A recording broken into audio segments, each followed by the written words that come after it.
friends, but they were in the same class, and the Crosswhite's house was closer than her parents'. Maybe she could talk to Doc Crosswhite. He'd listen without judging her. He was a doctor. He'd know what to do. A ghostly light flickered up ahead, a blue-gray radiance between the tree trunks, a car approaching the bend in the road. Heather felt a moment of relief, then panic. She hesitated, uncertain whether to hide or to flag down the car. She couldn't take the cold any longer. Without further thought, she stepped onto the edge of the pavement and raised a hand, waving it. The headlights blinded her, and she lowered her hand to block the glare. She heard the squeal of brakes above the gusting wind. The car had stopped in the middle of the road. Heather stepped forward, parallel to the hood, out of the glare of the headlights. The driver's door opened. "Heather? What the hell are you doing? You're going to freeze to death out here." Her heart sank. Shit. "Heather?" She raised her voice to speak over the wind. "I need a ride to the Crosswhite's house."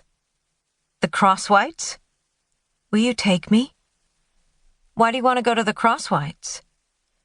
"I just need to figure some things out. Please, will you take me?"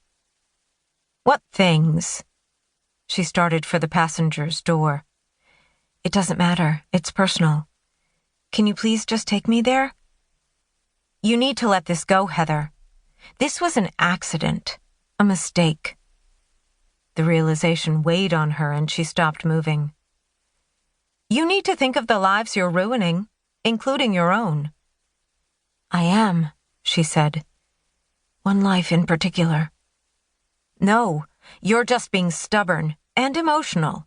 I'll drive you to the hospital in Silver Spurs. We can all just move on."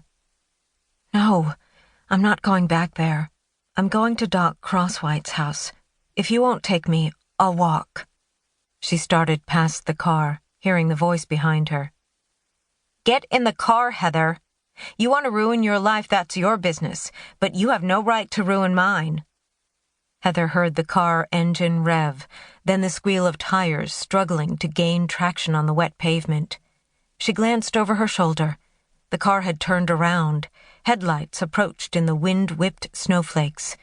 She stepped from the pavement as the car sped past. For an instant she thought it would keep going, back to Cedar Grove, but the brake lights flared, red illuminating the falling snow.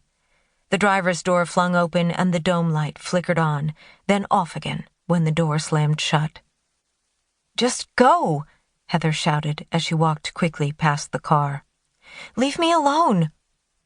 She heard a deep, guttural sound, the noise her dog made when someone or something surprised them on the trail. She turned, uncertain, and looked into the headlights. She raised a hand to deflect the glare and saw a shadow in an aurora of color quickly approaching, something oblong raised high in the air. It fell, like a logger's axe, hitting her in the head. The blow drove Heather to her knees. She pitched backward, her head striking the pavement. Odd, she thought, looking up at the falling snow. She no longer felt cold. Chapter 1. Cedar Grove, Washington. Present day.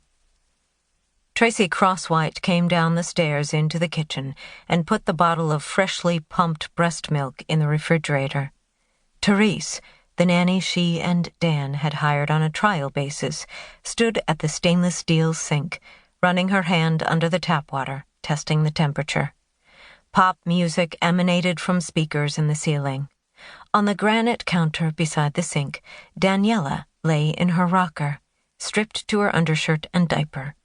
Her belly protruded between the gap in her clothing, and the rocker shook each time Daniela batted the hanging toys, a blue elephant with red ears and a bright yellow lion with an orange mane. "Breast milk is in the fridge, Therese," Tracy said, shutting the door. "Hopefully that should hold her until we get home. We won't be late." Therese spoke over her shoulder, her Irish brogue lyrical. "We'll be grand. You and Mr. O'Leary enjoy your night out. It's the first since she was born, isn't it? How long has it been?" 2 months tomorrow, Tracy said.